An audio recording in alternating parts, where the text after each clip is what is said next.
O sol poente de Lisboa tingia o céu de laranja flamejante quando Miguel ouviu o grito abafado ecoar da cozinha do seu próprio restaurante, o Maré Alta, um lugar que ele havia construído do zero, mas onde trabalhava disfarçado como um simples cozinheiro auxiliar, sem que ninguém soubesse que era o dono, o CEO implacável que assinava cheques milionários.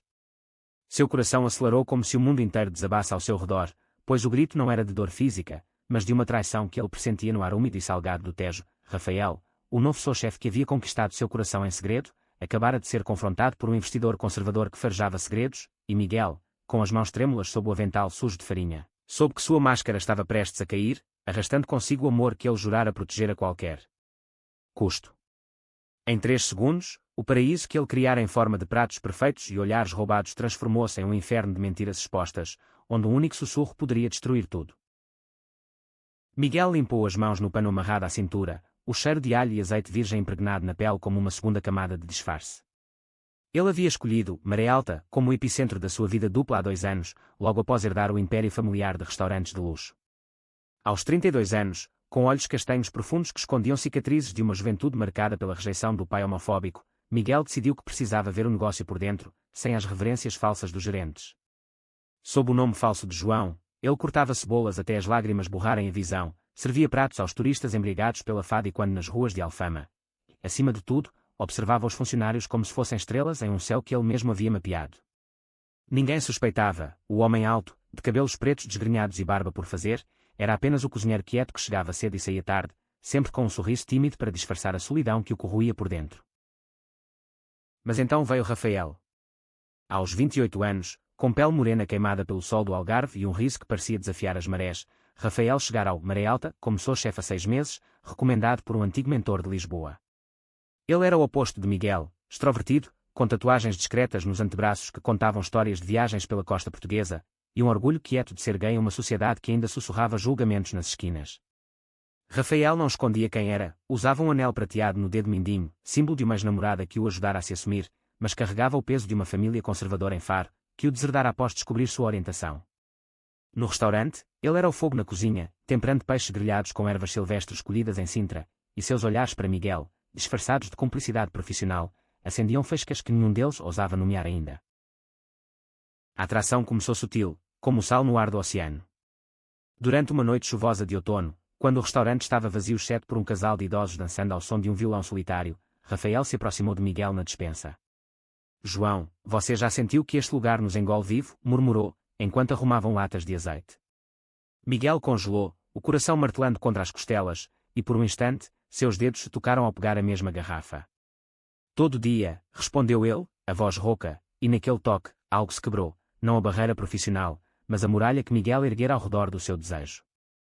Daquele dia em diante, os turnos noturnos viraram rituais, conversas sussurradas sobre os sabores da infância, Rafael contando como aprender a cozinhar com a avó em uma casa de pescadores, Miguel inventando histórias de um João, órfão que sonhava com o mar. Eles riam de clientes excêntricos, dividiam cigarros na varanda com vista para o castelo de São Jorge, e aos poucos, o que era amizade descia sem afeto profundo, um amor que florescia nas sombras da cozinha, longe dos olhos curiosos. Porém, Lisboa não era uma cidade de segredos eternos. O Maré Alta prosperava, atraindo não só turistas, mas investidores ambiciosos que viam no restaurante um trampolim para uma cadeia nacional. Entre eles, estava Carlos Mendes, um homem de 50 anos, terno impecável e sotaque arrastado de Évora, que cheirava a dinheiro antigo e preconceitos velados. Carlos era o tipo que apertava mãos com força excessiva e elogiava a tradição portuguesa, enquanto ignorava os avanços sociais do país. Ele visitava o restaurante semanalmente, fingindo interesse nos pratos, mas na verdade sondando fraquezas para uma possível aquisição. Foi em uma dessas visitas que o destino começou a tramar sua teia. Rafael, sempre o mais ousado, servira uma cataplana de mariscos a Carlos, comentando casualmente sobre um festival LGBTQ+ em Lisboa que inspirara o tempero audacioso. O investidor ergueu uma sobrancelha, o garfo parando no ar. Audacioso? Ou apenas moderno demais para o nosso público tradicional, rebateu, o tom afiado como uma faca de filetar. Miguel, servindo de uma mesa próxima sob o pretexto de recolher pratos, ouviu tudo. Seu estômago revirou-se, não pelo cheiro de peixe fresco, mas pela sombra de ameaça na voz de Carlos. Ele sabia que o homem era influente, com conexões no governo e na imprensa conservadora, e que um sussurro errado poderia manchar a reputação do restaurante, e, pior, expor sua própria identidade. Naquela noite, após o fechamento, Miguel esperou Rafael na cozinha vazia, o vapor das panelas ainda pairando como névoa. Cuidado com ele, disse, a voz baixa, os olhos fixos nos azulejos pintados de azul que adornavam as paredes, herança moura de Belém. Rafael riu, limpando as mãos em um pano. Cuidado. João, Lisboa mudou. Não podemos nos esconder para sempre. Mas Miguel sentiu o pânico subir pela garganta, ele se escondia sim, por razões que Rafael ignorava, e o amor que sentiam era uma bomba relógio, prestes a explodir se a verdade saísse. Os dias seguintes foram uma dança perigosa. Carlos intensificou suas visitas, sempre com perguntas incisivas sobre a equipe, quem é esse seu chefe tão efusivo? Não afeta o ambiente familiar. Os gerentes, alheios ao disfarce de Miguel, respondiam com diplomacia, mas o boato começou a circular nos bastidores. Rafael era o gay da cozinha, e alguns funcionários mais velhos, imigrantes de regiões rurais, murmuravam sobre moralidade. Miguel observava tudo de seu canto, o peito apertado como se prensado entre pedras de um moinho antigo. Ele amava Rafael com uma intensidade que o aterrorizava. Era o primeiro homem que o via como João, vulnerável e real, não como o herdeiro solitário que frequentava festas de gala em hotéis de Cascais, sozinho com um copo de porto na mão. Em momentos roubados, como quando limpavam a churrasqueira juntos, Rafael roçava o ombro no dele, e Miguel permitia-se sonhar com um futuro onde pudesse ser ele mesmo, beijos sob as luzes do aqueduto das águas livres, viagens a Óbidos com suas muralhas de conto de fadas. Mas o conflito explodiu em uma noite de gala no restaurante, quando o Maré Alta sediou um evento para a elite lisboeta, com vinhos do Douro e fado ao vivo. Carlos estava lá, de braço dado com políticos, e Rafael, escalado para supervisionar a cozinha, cometeu o erro de ser autêntico demais.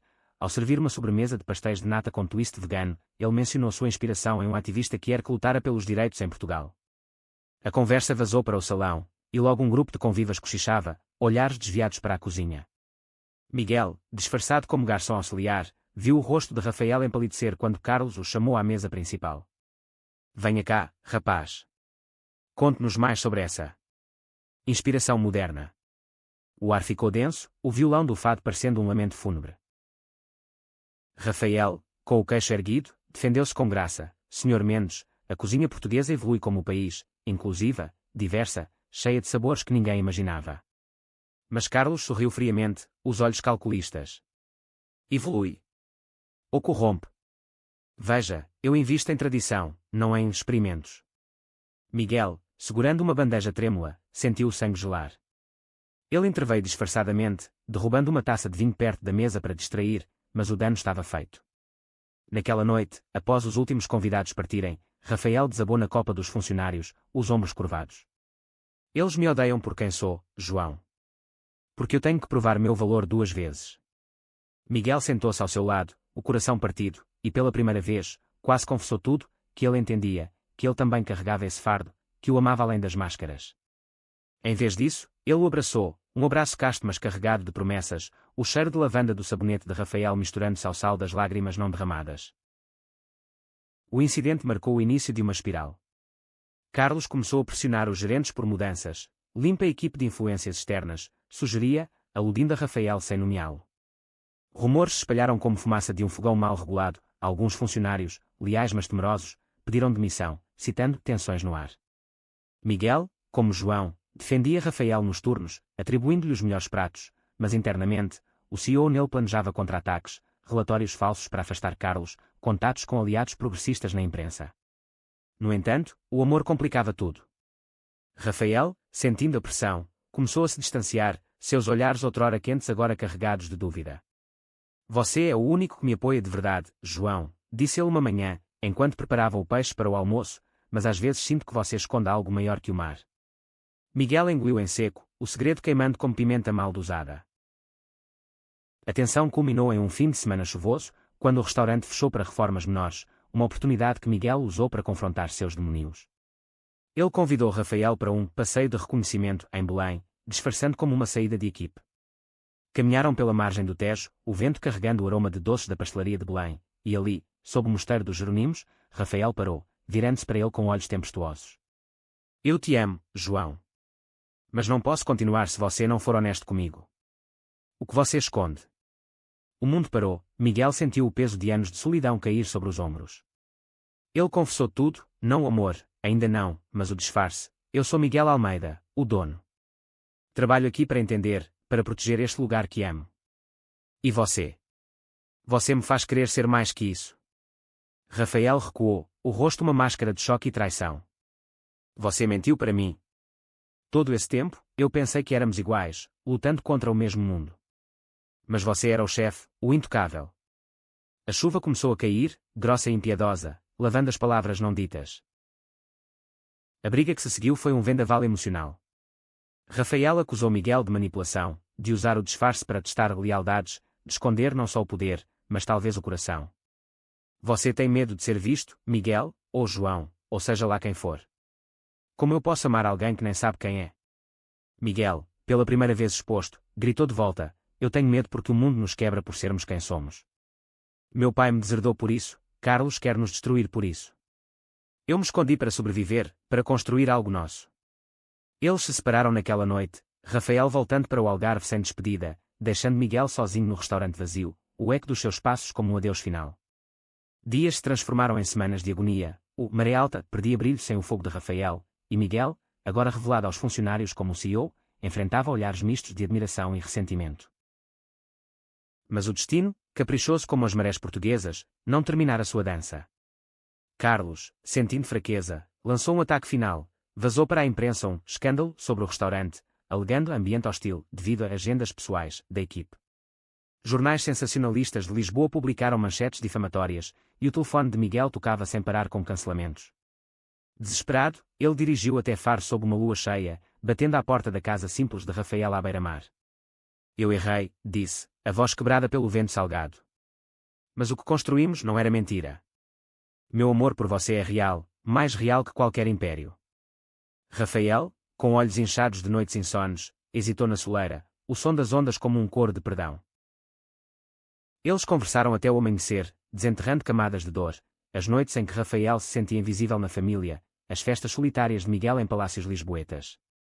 Aos poucos, o gelo derreteu, Rafael admitiu que o amava apesar da traição, que via no disfarce não fraqueza, mas uma vulnerabilidade que o humanizava.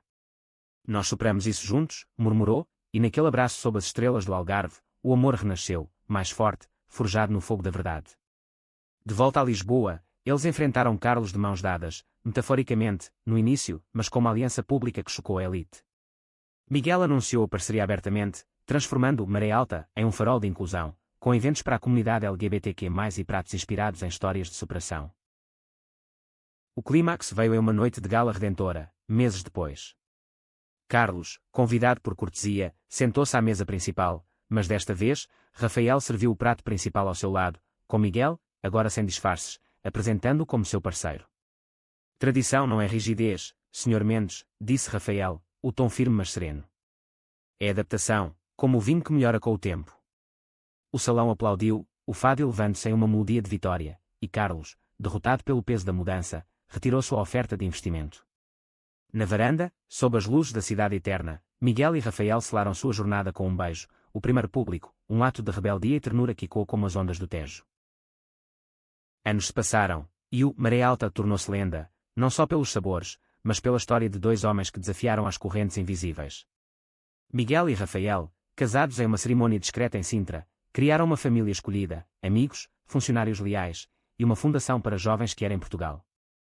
O amor deles, nascido em mentiras e temperado por tempestades, provou que a verdadeira força está na vulnerabilidade compartilhada, nas noites de conversas sussurradas e nos dias de mãos entrelaçadas.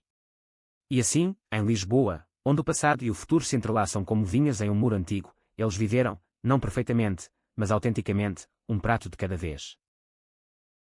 O sol nascente de Lisboa filtrava-se pelas persianas da cozinha do Maré Alta, pintando listras douradas sobre as bancadas de mármore onde Miguel, agora revelado, mas ainda acordando cedo por hábito, preparava o primeiro café do dia. Fazia 3 meses desde a reconciliação com Rafael, 3 meses de um amor que se reerguia como uma casa após um tremor, tijolo por tijolo, mas as cicatrizes latejavam em momentos inesperados. Ele ouvia os passos leves de Rafael descendo as escadas do apartamento acima do restaurante, o aroma de pão fresco misturando-se ao do expresso forte, e sorria para si mesmo, grato por essa rotina que outrora sonhara impossível. No entanto, o eco da traição ainda sussurrava. Rafael, de volta como sou chefe-chefe, às vezes pausava no meio de uma receita, os olhos distantes, como se questionasse se as palavras de Miguel eram tempero ou ilusão. A manhã começou rotineira, mas o telefone tocou como um alarme inoportuno. Era a Ana, a gerente de relações públicas que Miguel contratara após o escândalo, sua voz urgente cortando o ar matinal. Miguel, Carlos Mendes está de volta. Ele marcou uma reunião hoje, diz que tem uma proposta irrecusável para expandir o restaurante para o Porto. Mas ouvi boatos, ele quer comprar uma fatia majoritária, com cláusulas que, bem, limitam a cultura interna. O estômago de Miguel contraiu-se. Carlos, o homem que quase destruíra tudo com suas insinuações venenosas, agora fingia Oliveira de paz. Ele desligou, olhando para Rafael que entrava na cozinha, o cabelo úmido do chuveiro, vestindo uma camisa branca que realçava o bronze da pele. Problemas? Perguntou Rafael, servindo-se de café, o anel prateado brilhando à luz. Miguel hesitou, o hábito do disfarce ainda enraizado como uma erva daninha. Nada que não possamos lidar, mentiu suavemente, mas Rafael ergueu o olhar, afiado como uma lâmina de cozinha. Não mais mentiras, amor. Lembra. A conversa fluiu para a sala de jantar ainda vazia, mesas cobertas por toalhas brancas como páginas em branco. Miguel confessou tudo, e Rafael ouviu em silêncio, os dedos tamborilando na xícara. Ele quer nos comprar, mas nos moldar à imagem dele clássico. Havia amargura na voz, mas também uma faísca de determinação, a mesma que o levar a Faro e de volta. Juntos, decidiram enfrentar, preparar uma contraproposta, convidando aliados da comunidade para a reunião, transformando-a em uma declaração de valores. Enquanto isso, nos bastidores do restaurante, novos conflitos brotavam como rebentos indesejados. Lúcia, uma garçonete veterana de 45 anos, mãe solteira de Trás-os-Montes que vira no Maré Alta uma tábua de salvação, começou a questionar a nova direção. Ela era devota, frequentava missas na sede de Lisboa, e os eventos LGBTQ+, semanais, noites de fado que era com cantores como Marisa reinterpretando clássicos, a deixavam desconfortável. Eu amo este lugar, confidenciou uma colega mais jovem, mas e os clientes tradicionais? Meus filhos perguntam porque agora é tudo colorido demais. Seus murmúrios chegaram aos ouvidos de Miguel durante um turno agitado, quando ela derrubou uma travessa de sardinha assada, os olhos marejados. Desculpe, Sr. Almeida. É que as coisas mudaram tanto. Miguel, limpando o chão com um pano, sentiu o peso da responsabilidade dupla, como CEO, preservar o negócio, como homem apaixonado, honrar a autenticidade que salvara seu relacionamento. Ele sentou Lúcia na copa, oferecendo um copo de vinho verde gelado. Lúcia, este restaurante é para todos, para você, que veio de longe sonhando com uma vida melhor, e para Rafael, que luta para ser visto. A tradição não exclui, ela abraça. Ela chorou então, confessando medos profundos, o marido falecido fora conservador, e ela temia perder o céu por trabalhar em um lugar pecaminoso. A conversa durou horas, sendo uma ponte frágil de entendimento, mas Miguel saiu exausto, questionando se poderia salvar todos os mundos ao mesmo tempo. Rafael, por sua vez, mergulhava no trabalho como âncora. Ele inovava o menu com pratos que contavam histórias, uma salada de ouriços do mar com ervas de Monsanto, inspirada em caminhadas românticas que agora faziam juntos, um ensopado de coelho alentejana reimaginado com toques veganos para incluir todos. Mas internamente, ele lutava com inseguranças renascidas. Em uma noite, após um jantar lotado, ele confrontou Miguel no quarto acima. Você acha que eu sou forte o suficiente para isso? Para ser o rosto público, enquanto você ainda carrega o peso do segredo passado.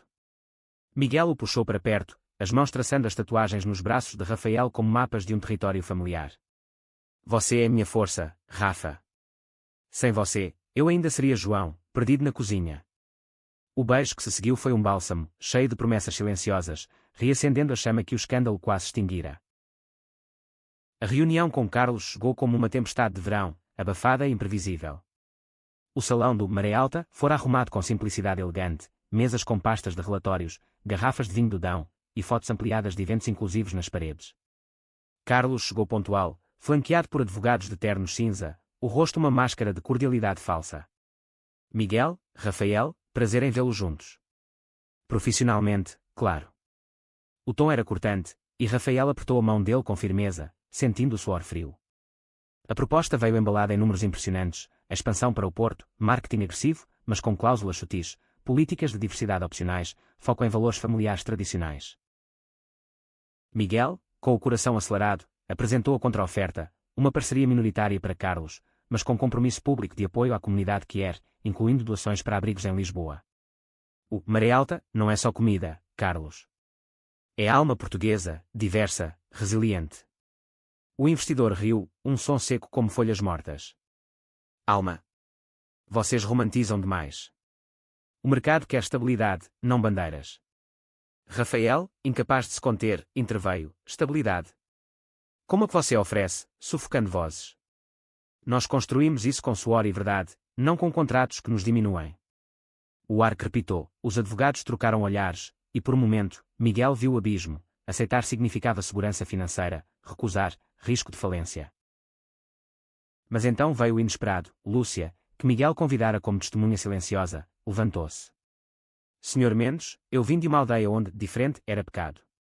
Mas aqui, aprendi que amor é amor, trabalho é dignidade. Não venda sua alma por dinheiro. Suas palavras, tremúlas mas autênticas, ecoaram como um sino da Torre de Belém. Carlos piscou, desarmado pela honestidade crua de uma mulher que representava o tradicional, que ele tanto evocava. A reunião terminou em impasse, mas com uma semente plantada. Carlos partiu pensativo, prometendo reconsiderar. Naquela noite, celebrando com vinho e dança improvisada ao som de Amália Rodrigues no toca-discos, Miguel e Rafael sentiram o laço se fortalecer. Nós vencemos uma batalha, sussurrou Rafael, a cabeça no ombro de Miguel. Mas a guerra pelo nosso lugar continua. E assim, em meio às luzes tremulosentes de Lisboa, eles abraçaram o futuro, incerto, mas deles. As ruas de Lisboa acordavam com o clamor dos elétricos rangendo nas colinas, mas no Maré Alta, o silêncio da madrugada era sagrado, um ritual que Miguel e Rafael compartilhavam como amantes antigos. Ele preparava o molho para o dia, uma redução de vinho tinto com tomilho silvestre colhido em visitas a Mafra, enquanto Rafael testava uma nova sobremesa, pudim de leite com infusão de laranja do Algarve. Fazia um mês desde a reunião com Carlos, e a trégua era frágil, o investidor enviara e-mails ambíguos, misturando elogios ao menu com sugestões veladas de ajustes culturais. Miguel lia-os à mesa da cozinha, o maxilar tenso, mas Rafael, com sua intuição afiada, via além das linhas. Ele está testando. Quer ver se cedemos. A pressão externa alimentava tensões internas. O restaurante, agora um símbolo involuntário de resistência, atraía olhares divididos. Turistas progressistas enchiam as mesas nas noites temáticas, postando fotos com #LoveYesLove em azulejos históricos, mas clientes habituais, como famílias de expatriados brasileiros em Lisboa, murmuravam sobre mudanças demais. Um incidente explodiu durante um almoço movimentado. Um pai, rosto corado de vinho, confrontou Rafael na cozinha aberta ao salão. Meu filho comeu aqui por anos, mas agora... Com essa... propaganda no menu. Ele apontava para uma nota discreta sobre o prato arco-íris do Tejo, inspirado em paradas do orgulho.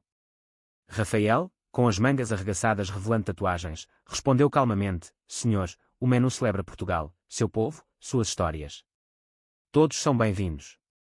O homem saiu bufando, mas o dano viralizou, um vídeo tremido postado em redes sociais, com comentários inflamados de trolls anónimos.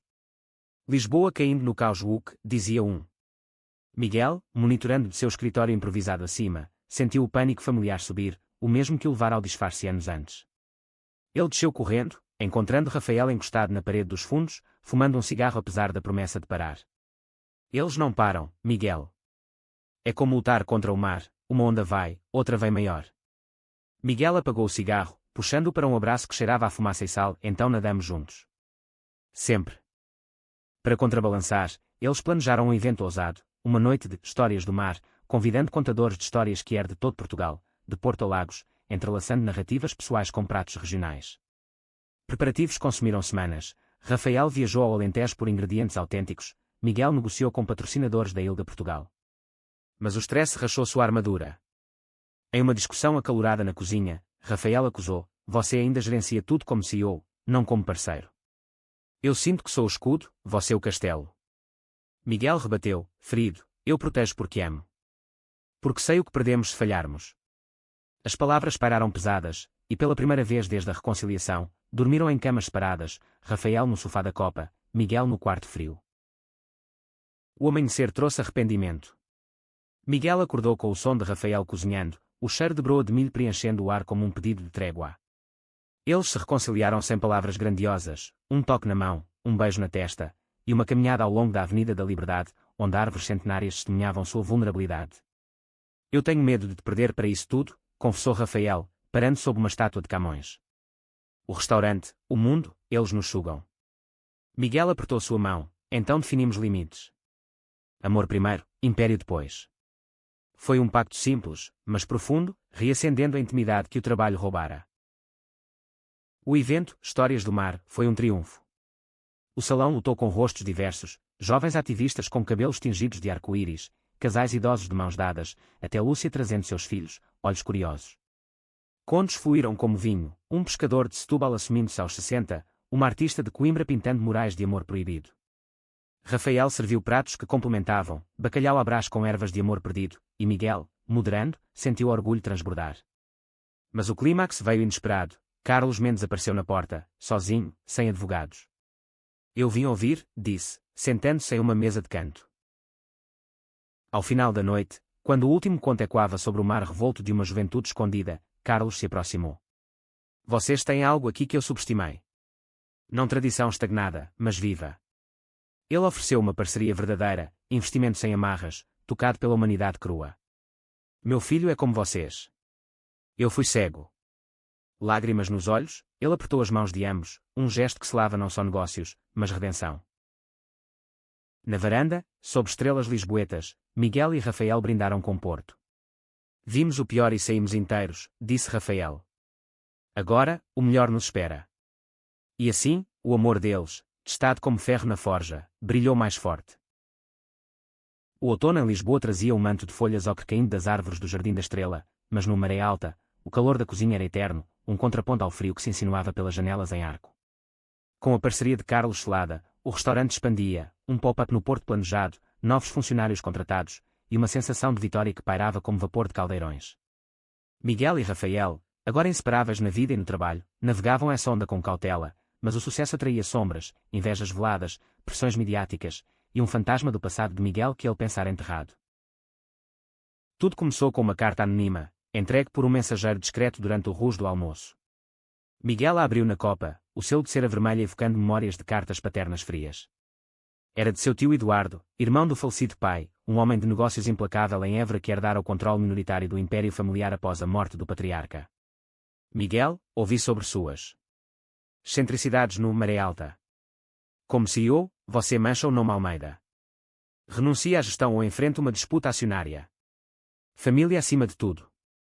O tom era gélido, e quando os sermões homofóbicos do pai, que o deserdara aos 25, forçando-o a reconstruir tudo sozinho. Miguel amassou a carta, o peito apertado como se vinhas o estrangulassem. Ele não contara a Rafael sobre o tio, nem sobre as noites de juventude em que se trancara no quarto de um internato em Coimbra, chorando por um amor não correspondido com um colega de turma. Rafael encontrou ali, pálido, e extraiu a verdade com paciência de cozinheiro medindo especiarias. Ele quer me destruir porque eu sou gay e bem-sucedido. Acha que o Maré Alta é uma aberração. Rafael, com olhos flamejantes, abraçou-o. Então mostramos que família é escolha, não sangue. A ameaça de Eduardo escalou rápido. Ele enviou advogados a Lisboa, questionando publicamente a estabilidade da gestão de Miguel em reuniões de acionistas, aludindo a distrações pessoais, sem nomear, mas o subtexto era claro nos círculos conservadores de Évora. Jornais regionais publicaram artigos velados. Herdeiro de império familiar adota posturas radicais em Lisboa.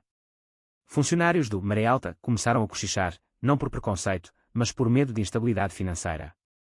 Lúcia, agora aliada firme, defendeu Miguel em uma reunião de equipe. Ele nos deu voz. Não deixem que tirem isso. Rafael, impulsionado por amor protetor, propôs um contra-ataque criativo, uma série de jantares, raízes portuguesas, convidando famílias de todo o país para compartilhar histórias autênticas, destacando a diversidade inerente à nação, de ciganos do sul a judeus de Belmonte. Vamos humanizar, mostrar que amor que é tão português quanto o fado. Miguel hesitou, o medo paralisando-o como nas noites disfarçado, mas o beijo encorajador de Rafael na testa dissolveu a dúvida. Eles mergulharam nos preparativos. Rafael viajou a Évora para ingredientes locais, enfrentando olhares hostis em mercados onde o nome Almeida ainda ecoava poder.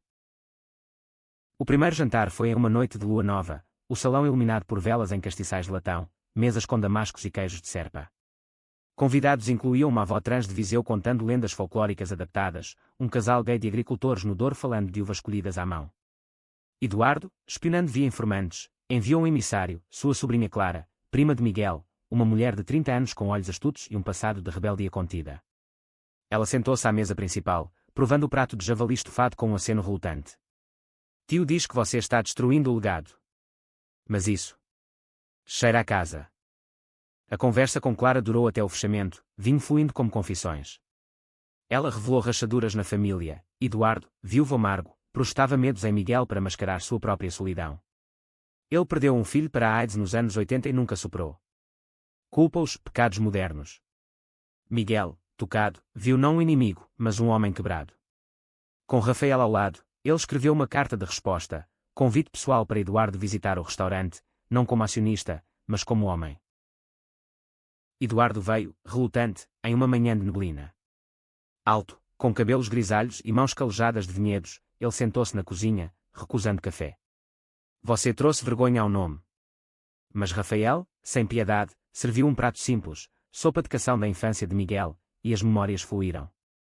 Pai me ensinou isso, murmurou Eduardo, colher parada.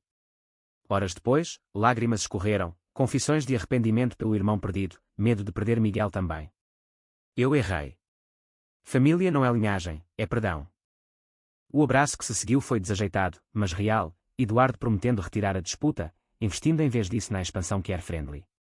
Naquele dia, Miguel sentiu o passado se dissolver como sal na água, e à noite, com Rafael, dançaram na cozinha vazia ao som de um rádio sintonizado em fado moderno. Você me salvou de novo, sussurrou Miguel. Rafael sorriu, nós nos salvamos.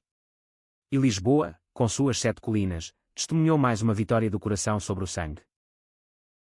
O inverno rigoroso de Lisboa envolvia-o maré alta, em um casaco de geada fina, mas dentro, o fogo da lareira na sala privada crepitava, aquecendo as noites de planejamento para a abertura no Porto. Miguel e Rafael, agora noivos com anéis simples de ouro martelado de joalheiros de Gondomar, sonhavam grande, um restaurante irmão à beira do Douro, com terraços sobre vinhedos onde histórias de amor seriam contadas entre taças de vinho. Mas o sucesso, como uma maré alta, trazia correntes subjacentes, uma surpresa que testaria os alicerces de seu relacionamento de forma impiedosa. Tudo irrompeu com a chegada de Tomás, um chefe convidado de 29 anos do Porto, alto e carismático, com dreadlocks e um currículo impressionante de estágios em cozinhas estreladas de Madrid. Rafael o recomendara, vendo nele um aliado para a expansão. Tomás era abertamente bi, com tatuagens de ondas que simbolizavam fluidez. Ele trará frescor nortenho, disse Rafael durante o jantar de boas-vindas, os olhos brilhando com empolgação profissional.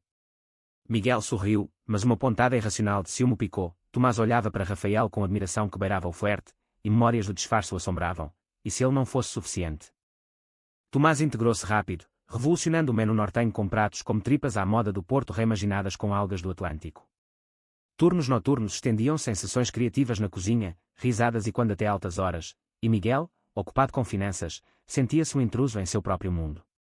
Uma noite, voltando cedo de uma reunião, ele os encontrou na despensa, Tomás e Rafael provando um molho, mãos próximas demais, um toque casual no braço que durou um segundo a mais.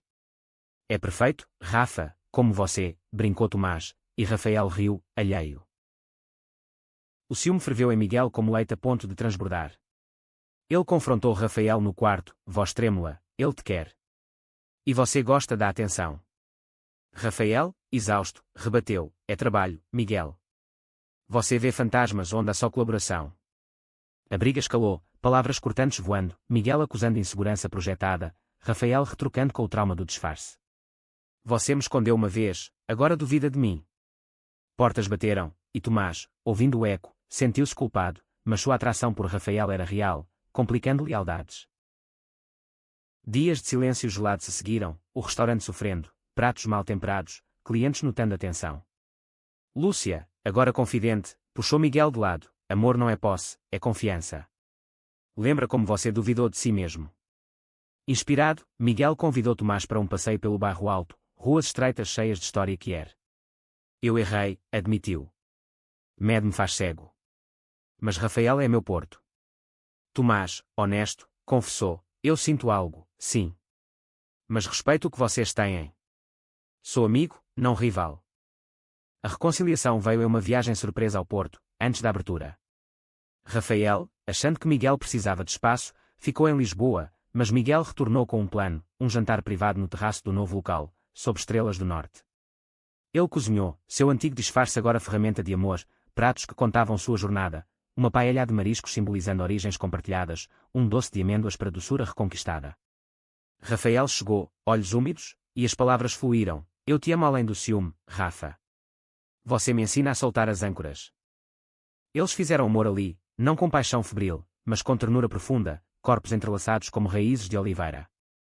Tomás, ao saber, sorriu aliviado, tornando-se o padrinho de seu casamento futuro. A abertura no Porto foi um sucesso estrondoso, com o Rio Douro como testemunha de sua união fortalecida. Nós sobrevivemos a nós mesmos, riu Rafael, brindando. E no horizonte, mais ondas, mas juntos, inabaláveis. A primavera explodia em Lisboa com jasmins perfumando as ruas de Moraria, e o Maré Alta, agora uma rede com o Porto florescendo, celebrava seu terceiro aniversário com uma festa que misturava fado e eletrónica luzes coloridas dançando nos azulejos. Miguel e Rafael, casados há 6 meses em uma cerimônia íntima na Quinta da Regaleira, Sintra, com amigos e família escolhida, sentiam amor maduro, como um vinho envelhecido em barricas de carvalho. Mas o clímax de sua jornada veio não em glória, mas em uma provação final que uniria passado, presente e futuro em um laço indissolúvel. Tudo começou com uma ligação de Faro. A mãe de Rafael, após anos de silêncio, queria se reconciliar. Eu vi as notícias sobre o restaurante. Estou orgulhosa, filho. Posso vir? Rafael, coração apertado por memórias de rejeição, a família o expulsara aos 20, após flagrá-lo com um namorado, hesitou. Ela mudou. Miguel, ao lado, incentivou, deu uma chance. Como eu dei ao meu tio. A visita foi marcada para um domingo tranquilo, mas tensões subjacentes ferviam. Eduardo, agora aliado, avisara de uma última manobra de acionistas conservadores remanescentes, questionando a sucessão, sem herdeiros biológicos. A mãe chegou, Isabel, uma mulher de 55 anos com cabelos grisalhos e mãos calejadas de limpezas em hotéis do Algarve. O almoço no restaurante foi tenso, pratos leves de salada de garopa, conversas superficiais sobre o tempo. Então, veio a confissão. Eu errei, Rafael. Seu pai. Ele era rígido, da geração dele. Mas após a terapia, vi que o amor não tem gênero. Lágrimas caíram, e Rafael, voz embargada, perdoou. Eu construí uma família aqui. Junte-se a nós. Miguel observou, tocado, mas seu telefone vibrou. Uma notificação de emergência. Os acionistas rebeldes, liderados por um primo distante, iniciavam um processo para remover Miguel, alegando conflito de interesses pelo casamento. O caos irrompeu. Enquanto Isabel abraçava Rafael, advogados ligavam, e o salão enchia-se de clientes para o brunch. Miguel, no escritório, sentia o mundo girar. Perder o império significaria perder o legado que reconquistara. Rafael subiu, olhos determinados. Nós lutamos. Juntos. Eles reuniram aliados, Carlos, Lúcia, Tomás, até Eduardo Vias de Évora. A estratégia, uma assembleia pública, transmitida ao vivo, onde exporiam não só fatos financeiros, mas histórias humanas. Mostrem o coração do Maré Alta, disse Eduardo. A assembleia, no salão principal sob luzes quentes, foi um teatro de emoções. Acionistas chegavam céticos, mas testemunhos fluíram, Lúcia falando de dignidade encontrada, Tomás de inclusão no norte, Isabel, surpreendendo a todos, declarando, meu filho me ensinou perdão. Não tirem isso dele. Rafael, ao microfone, com Miguel de mão dada, contou sua jornada, de disfarces à verdade, de rejeição a amor. Este lugar é isso. O primo, confrontado pela onda de apoio, recuou, o processo dissolvendo sem aplausos. Naquela noite, exaustos mas vitoriosos, Miguel e Rafael caminharam pelo Tejo, a cidade luzes refletindo na água como estrelas caídas. Nós superamos tudo, mentiras, famílias, medos, disse Miguel. Rafael sorriu, e o melhor ainda vem, nossa família crescendo. Meses depois, adotaram um menino de 8 anos de um orfanato em Lisboa, um garoto que era com olhos curiosos, dando-lhe o mar como lar. O Maré Alta tornou-se mais que restaurante, um movimento, com filiais inspirando mudanças. Miguel e Rafael, grisalhos no tempo, contariam sua história em livros e palestras, provando que amor, em sua essência portuguesa, apaixonado, resiliente, vence toda a tempestade. E assim, sob o céu eterno de Lisboa, eles viveram, felizes, para sempre.